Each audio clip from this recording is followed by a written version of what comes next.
Hello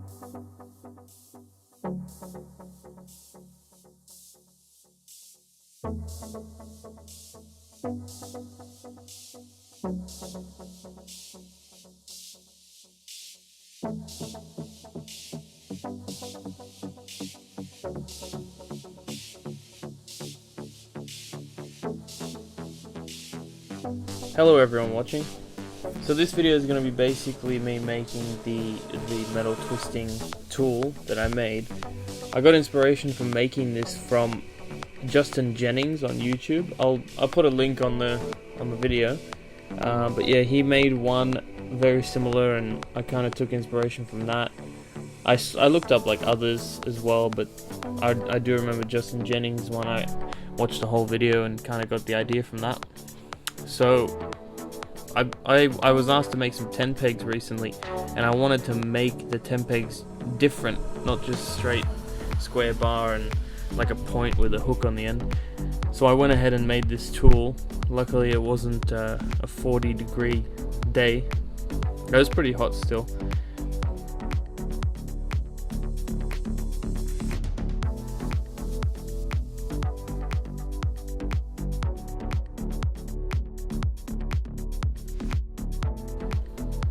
While I was cutting this metal, it stunk because it still had some like grease or grime or whatever was still on it. I'm just using some scrap metal.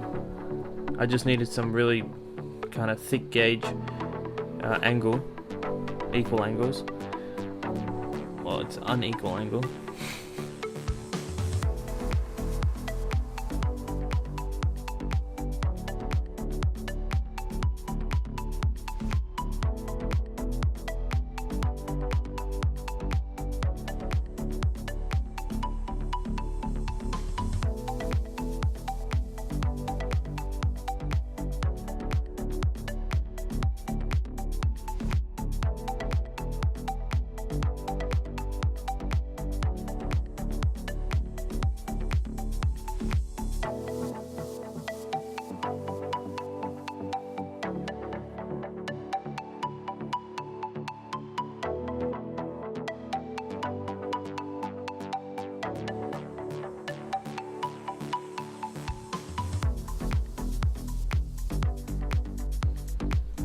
They are a bit twisted and a bit deformed, but that's not a problem. I'm gonna fix it up later, because what I wanted to do is I want the piece to be adjustable so I can do different kind of lengths.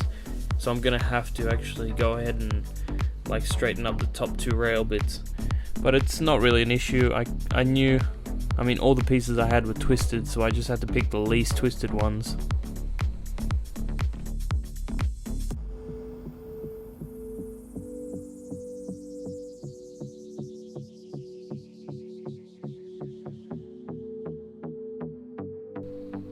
I'm not sure on the sizing of things as well. I just I grabbed stuff that fit together. I didn't measure really, and I just slapped it all together. So I'm not too sure about the measurements. I knew I couldn't make it too like the diameter too big, because I'm not able to twist like 25mm square rod. That would probably take a crazy amount of force. So I just basically made it to be able to do 15mm square rod. I hope. We'll see if it does that. I was doing 10mm square rod in this video, and it came out pretty nice.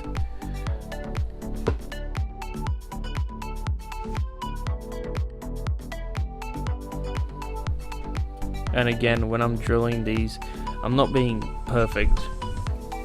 I did mark them just by eye, roughly, and then I checked with the tape measure, but it's not perfect, but it's close enough, and it actually came out pretty close, pretty good.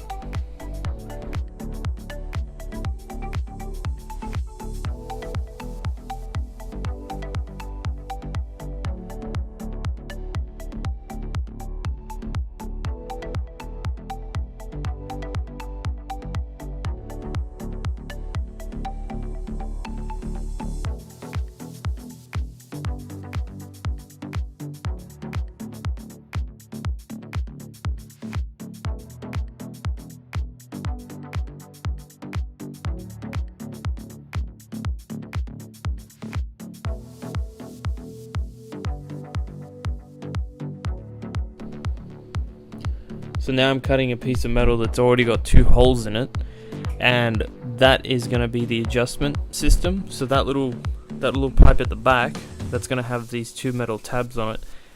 I want to drill holes in the main body so that I can just adjust that and basically twist a smaller area if I wanted, or in the future twist a bigger area.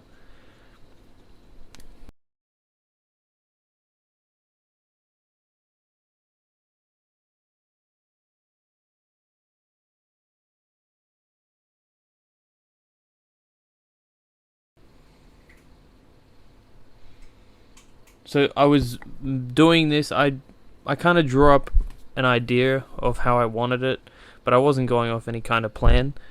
I was just finding problems as I went. As you can see, I cut those 2 little square bits out because the bolts that hold the square rod in place, when I had spun, obviously they couldn't go anywhere because there was blockage. You'll see later. So now I'm just tacking in these little pipes with relatively big tacks. I haven't welded the front little pipe from the inside yet. I will do that later because you'll see what happens with that back little piece of pipe. I did do like, I had to go a bit hotter with the weld basically, because what happens is that breaks off when I'm in the process of twisting. I did leave it in the video so you'll see it.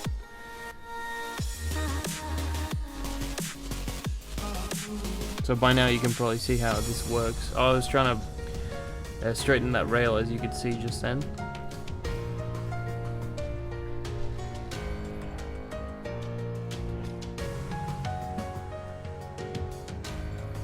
I love working with thick material. It's so much easier to weld than thin.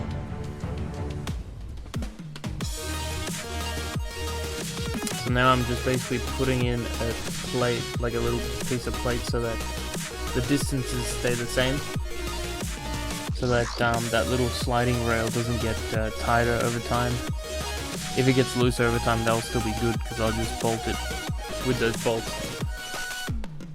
So you can see how tight it is. And then I kind of just gave up. I'll fix it up later. But it's not a problem anyway. I don't think I probably won't go further than halfway.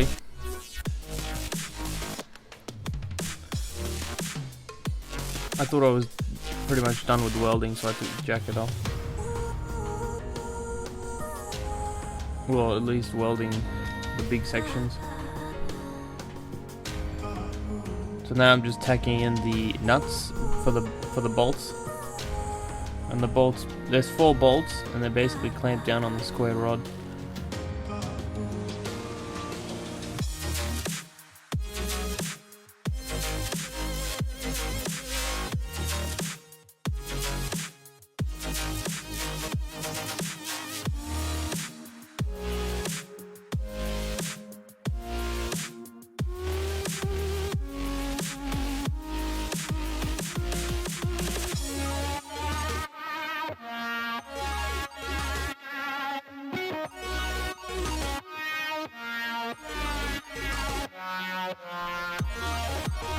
I was actually expecting the lever to break before anything else, but it actually held in pretty well. I mean, I wasn't too focused on the welds on the lever. I just kind of welded it in and just went on with the build.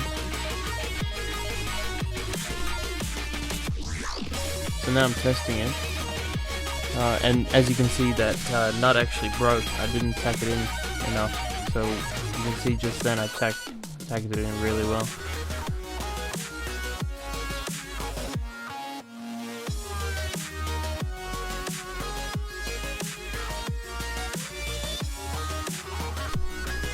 This is getting pretty close to finished at the moment. What we're doing now is we're clamping the tool to the table so that we can turn it without it turning, obviously. There you go, that lever needed a bit more of a weld because it started to kind of feel weak.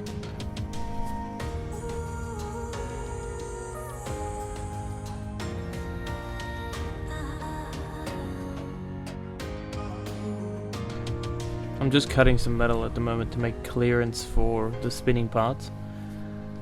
It is a bit of a hassle to get that rod in the middle of the circle, but it works.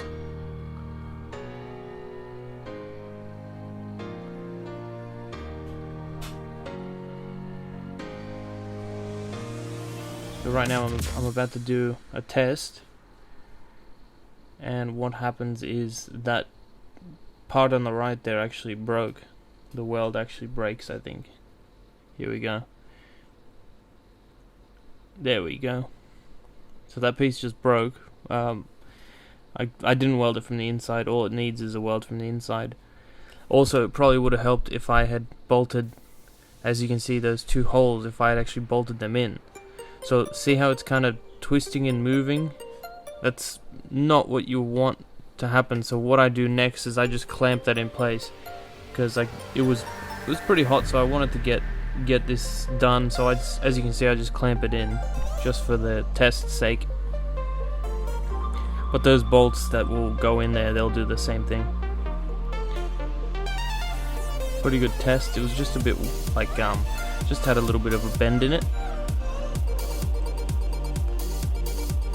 This was a pretty fun build.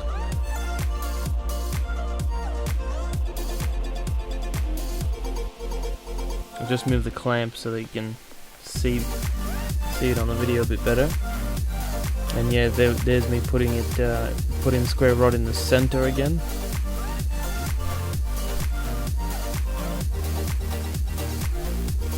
That weld on there isn't gonna break.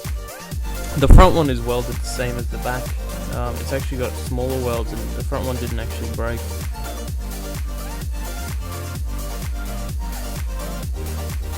The back one is the one that takes all the force there. Alright, let's see.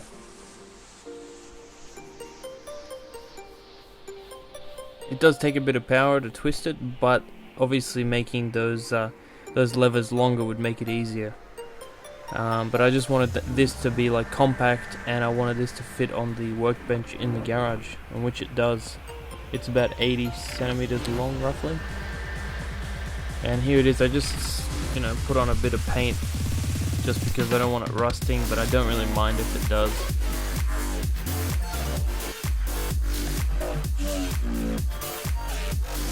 Kind of cool. If you don't have one of these tools, you can't twist the metal rod evenly, but once you have one, it's kind of cool.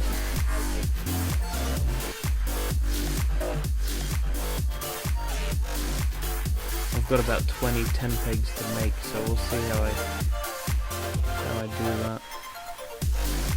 Alright, thank you for watching. I hope you enjoyed it, and as I said before, thank you Justin Jennings for giving me kind of like a direction to go in when it came to making this.